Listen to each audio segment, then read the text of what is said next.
The kings rush towards him. Cuchulainn throws himself between. Cuchulainn, put up your swords! He is but one. Aoife is far away. Young man, I've come alone into the midst of you, to weigh this sword against Cuchulainn's sword. Conahar, and are you noble? For if of common seed ye cannot weigh your sword against his sword but in mixed battle. Young man, I'm under no bonds to tell my name to no man. But it's noble. Conahar, but I would know your name and not your bonds. You cannot speak in the assembly house if you are not noble.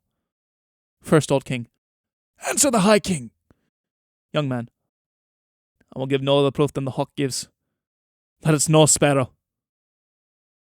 He is silent for a moment, then speaks to all. Ye look upon me, kings. I too of ancient seed, and carry the signs about this body and in these bones. Cuchulainn, to have shown the hawk's grey feather is enough, and you speak highly too. Give me that helmet. I thought they had grown weary sending champions. That sword and belt will do. This fight's welcome. The High King there has promised me his wisdom. But the hawk sleepy till its well-beloved cries out amid the acorns, or has seen its enemy like a speck upon the sun. What's wisdom to the hawk, when that clear eye is burning nearer up in the high air? He looks hard at the young man, then comes down steps and grasps young man by shoulder. Hither, into the light. To Conahar, the very tint of her that I was speaking of now. Not a pin's difference. To young man, you are from the north, where there are many that have that tint of hair, red-brown, the light red-brown. Come nearer, boy, for I would have another look at you. There's more likeness. A stone-pale cheek. What brought you, boy? Have you no fear of death? Young man, whether I live or die is in the gods' hands. Cuchulainn, that is all words, a young man's talk.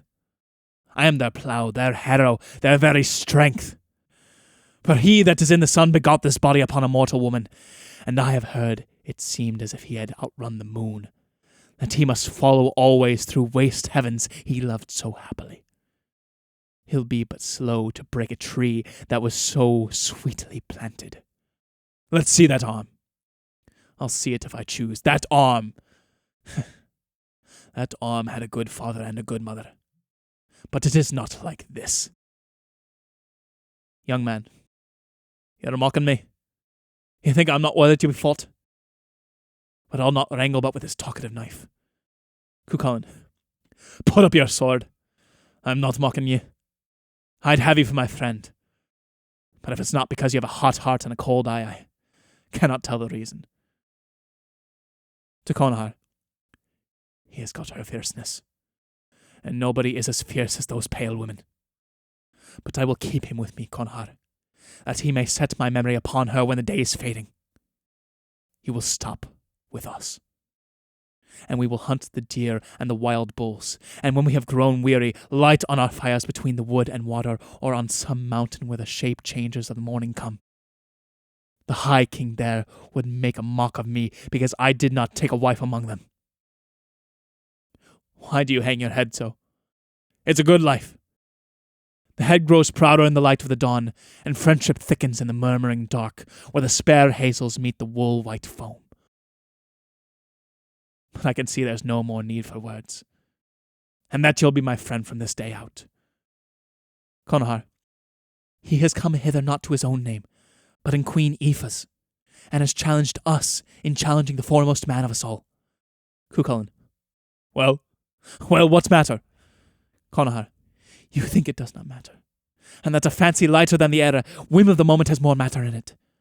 For having none that shall reign after you, you cannot think as I do, who would leave a throne too high for insult. Cuchulainn to young man, let your children remortar their inheritance as we have, and put more muscle on. I'll give you gifts, but I'd have something too. That arm ring, boy. We'll have this quarrel out when you are older. Young man, there's not a man I'd sooner have my friend than you, whose name is gone about the world, as if it had been the wind. But Aoife'd say I had turned coward. Cuchulainn, I will give you gifts that Aoife will know, and all her people know to have come from me. Showing cloak. My father gave me this. He came to try me, rising up at dawn out of the cold dark of the rich sea. He challenged me to battle, but before my sword had touched his sword, told me his name, gave me his cloak, and vanished. It was woven by women of the country under the wave, out of the fleeces of the sea. Oh, tell her I was afraid, or tell her what you will. No. Tell her that I heard a raven croak on the north side of the house, and was afraid. Conahar, some woman of the air has troubled Cuchulainn's mind. Cuchulainn, no witchcraft. His head is like a woman's head I had a fancy for. Conahar, a witch of the air can make a leaf confound us with memories. They run upon the wind and hurl the spells that make us nothing, out of the invisible wind. They have gone to school to learn the trick of it. Cuchulainn, no. No, there's nothing out of common here. The winds are innocent. That arm ring, boy. A king, if I have your leave, I'll take this challenge up. Another king, no, give it to me, High King, for this wild Aoife has carried off my slaves. No, give it to me. No, give it to me, for she has harried me in house and herd. I claim this fight. And I. Cuchulainn, back. Back, put up your swords. Put up your swords. There's none alive that shall accept a challenge I have refused. Let her put up your sword. Young man, if they have a mind for it, I'll try it out with any two together. Cuchulainn. That's spoken as I have spoken at your age. But you are in my house. Whatever man would fight you shall fight it out with me. They're dumb. They're dumb. How many of you would meet, draw a sword, this mutterer, this old whistler, this sandpiper, this edge that's greyer than the tide, this mouse that's gnawing at the timbers of the wood, this boy. I would meet them all in arms if I had a son like you. He would avenge me when I have withstood for the last time the men whose fathers, brothers, sons, and friends I have killed upholding Conahar. When the 4 provinces have gathered with the ravens over them. But I need no avenger. You and I, we would scatter them like water from a dish. Young man, we'll stand by one another from this out. Here's the ring. Cuchulainn, no. Turn and turn about. But my turn's first, because I am older. Spreading out cloak. 9 queens out of the country under wave have woven it with the fleeces of the sea, and they were long embroidering at it. Boy, if I had fought my father, he'd have killed me. As certainly as if I had a son and fought with him, I should be deadly to him. For the old fiery fountains are far off, and every day there is less heat of the blood. Conahar, in a loud voice, no more of this! I will not have this friendship. Cuchulainn is my man, and I forbid it. For I myself, Cuchulainn, I will not have it. Conahar, you lay commands on me? Cuchulainn, seizing Conahar, you shall not stir, High King. I'll hold you there. Conahar, witchcraft has maddened you. The kings, shouting, yes, witchcraft, witchcraft! The first old king, some witch has worked upon your mind, Cuchulainn. The head of that young man seemed like a woman's you'd had a fancy for. Then of a sudden, you laid your hands on the High King himself. And laid my hands on the High King himself? Conahar, some witch is floating in the air above us. Cuchulainn, yes, witchcraft. Witchcraft, witches of the air. To young man, what did you do? Who was it set you to this work? Out! Out, I say, for now it's sword on sword! Young man, but I did not. Cuchulainn, out, I say! Out! Out! Young man goes out, followed by Cuchulainn. The kings followed them out with confused cries, and words one can barely hear because of the noise. Some cry, quicker, quicker! Why are you so long at the door? We'll be too late! Have they begun to fight? Can you see if they're fighting? And so on. Their voices drown each other. The 3 women are left alone. First woman, I have seen! I have seen! Second woman, why do you cry aloud? First woman, the ever-living has shown me what's to come. Third woman, how? Where? First woman, in the ashes of the bull. Second woman, while you were holding it between your hands. Third woman, speak quickly. First woman, I have seen Cuchulainn's roof tree leap into fire, and the walls split and blacken. Second woman. Cuchulainn has gone out to die. Third woman. Oh, oh. Second woman. Who could have thought that one so great as he could meet his end at this unnoted sword? First woman. Life drifts between a fool and a blind man to the end, and nobody can know his end. Second woman. Come, look upon the quenching of this greatness. The other two go to the door, but they stop for a moment upon the threshold and wail. First woman. No crying out, for there'll be no need of cries and rending of the hair when it's all finished. The women go out. There is a sound of clashing swords from time to time during what follows.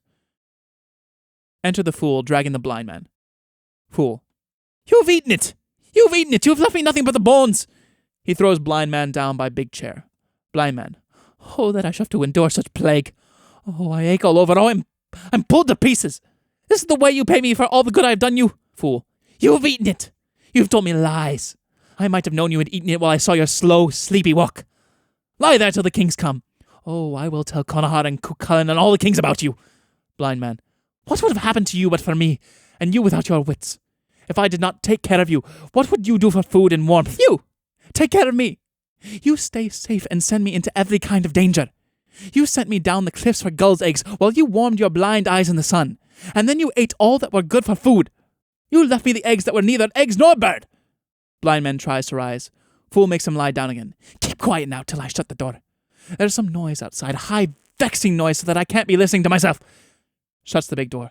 Why can't they be quiet? Why can't they be quiet? Blind man tries to get away. Ah, you would get away, would you? Follows blind man and brings him back. Lie there. Lie there. No, you won't get away. Lie there till the kings come. I'll tell them all about you. I will tell it all. How you sit warming yourself when you've made me light a fire of sticks while I sit blowing it with my mouth. Do you not always make me take the windy side of the bush when it blows and the rainy side when it rains? Blind man. Oh, good fool, listen to me. Think of the care I have taken of you. I have brought you to many a warm hearth where there was a good welcome for you, but you would not stay there. You were always wandering about. The last time you brought me in, it was not I who wandered away, but you that got put out because you took the crabine out of the pot when nobody was looking. Keep quiet now. Cuchulainn, rushing in. There is no witchcraft on the earth or among the witches of the air that these hands cannot break. Fool. Listen to me, Cuchulainn. I left him turning the fowl at the fire. He ate it all, though I had stolen it. He left me nothing but the feathers. Cuchulainn. Fill me a horn of ale. Blind man. I gave him what he likes best. You do not know how vain this fool is. He likes nothing so well as a feather. Cuchulainn. Give me that horn. Quarrel's here too. Drinks. What is there between you two that is worth a quarrel? Out with it. Blind man. Where would he be but for me? I must be always thinking to get food for the two of us, and when we've got it, if the moon is at the full or the tide on the turn, he'll leave the rabbit in the snare till it is full of maggots, or let the trout slip back through his hands into the stream. The fool has begun singing while the blind man is speaking. When you were an acorn on the treetop, there was I an eagle-cock. Now that you are a withered old buck, still I am an eagle-cock. Blind man. Listen to him now. That's the sort of talk I have to put up with day in and day out. Fool. He has taken my feathers to wipe his sword. It is blood that he is wiping from his sword. Cuchulainn goes up to door at back and throws away feathers. They are standing about his body. They will not awaken him for all his witchcraft. Blind man. It is that young champion he has killed. He that came from Aoife's country. Cuchulainn. He thought to have saved himself with witchcraft. Fool. That blind man there said he would kill you. He came from Aoife's country to kill you. That blind man said that he taught him every kind of weapon that he might do it. But I always knew that you would kill him. Cuchulainn to the blind man. You knew him, then? I saw him when I had my eyes in Aoife's country. You were in Aoife's country? I knew him, and his mother there. He was about to speak of her when he died. He was a queen's son. What queen? What queen? Seizes blind man who is now sitting on the bench. Was it Scach? There were many queens. All the rulers there were queens. Blind man. No, not Scach. It was Ulhach then. Speak! Speak! Blind man. I cannot speak. You are clutching me too tightly. Cuchulainn lets him go. I cannot remember who it was. I am not certain. It was some queen. Fool. He said a while ago that the young man was Aoife's son. Cuchulainn. She. No, she had no son when I was there. Fool. That blind man there said she owned him for a son. Cuchulainn. I'd rather he had been some other woman's son. What father had he? A soldier out of Alba? She was an amorous woman, a proud, pale, amorous woman. Blind man. None knew whose son he was. Cuchulainn. None knew. Did you know, old listener at doors? Blind man. No, I knew nothing. Fool. He said a while ago that he heard Aoife boast that she never had but one lover, and he the only man that had overcome her in battle. Pause. Blind man. Somebody is trembling, fool. The bench is shaking. Why are you trembling? Is Cuchulainn going to hurt us? It was not I who told you, Cuchulainn. Fool. It is Cuchulainn who is trembling. It is Cuchulainn who is shaking the bench. Blind man. It is his own son he has slain. Cuchulainn. 'Twas they that did it. The pale wind people. Where my sword against the thunder? But no, for they have always been my friends. And though they love to blow a smoking coal till it's all flame, the wars they blow aflame are full of glory and heart-uplifting pride. And not like this. The wars they love awaken old fingers and the sleepy strings of harps. Who did it then? Are you afraid? Speak out! For I have put you under my protection and will reward you well. Duvach, the chafer, he is an old grudge. No, for he is with Maeve. Lara did it. Why do you not speak? What is this house? Now I remember all.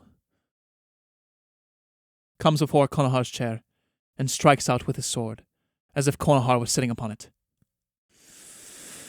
It was you who did it.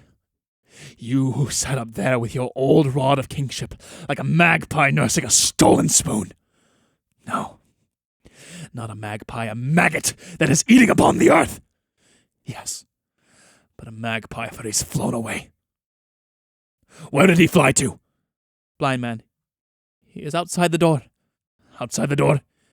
Between the door and the sea. Cuchulainn. Connachar. Connachar, the sword into your heart! He rushes out. Pause. Fool creeps up to the big door and looks after him. He's going up to King Connachar. They are all about the young man. No, he's standing still. There's a great wave going to break. And he's looking at it. Now he's running down to the sea. But he's holding up his sword as if he were going into a fight. Well struck! Well struck! Blind man. What is he doing now? Oh, he's fighting the waves. Blind man. He sees King Connachar's crown on every one of them. Fool. There! He struck at that big one. He struck the crown off it. He had made the foam fly. There! Another big one! Blind man. Where are the kings? What are the kings doing? Fool. They are shouting and running down to the shore. And the people are running out of the houses. They are all running. Blind man. You say they are running out of the houses. There will be nobody left in the houses. Listen, fool! Fool. There! He's down! He's up again. He's going out into the deep water. There! He's down! He's up again. He's going out in the deep water. There's a big wave. It has gone over him. I cannot see him now. He has killed kings and giants, but the waves have mastered him. The waves have mastered him. Blind man. Come here, fool. The waves have mastered him. Come here. The waves have mastered him. Come here, I say. Fool, coming towards him, but looking backwards towards the door. What is it? The blind man. There'll be nobody in the houses. Come this way. Come quick. The ovens will be full. We will put our hands in the ovens. They go out. The end. And that is the end of On Baile's Strand. Next up, we will have the only jealousy of Emer, and then after that, we will have the final conclusion of the myth of Cuchulainn with the death of Cuchulainn. I hope you enjoyed it. I hope you have a lovely rest of your day, and I hope to have you back in Brendan Moir's Playwright Corner. Thank you.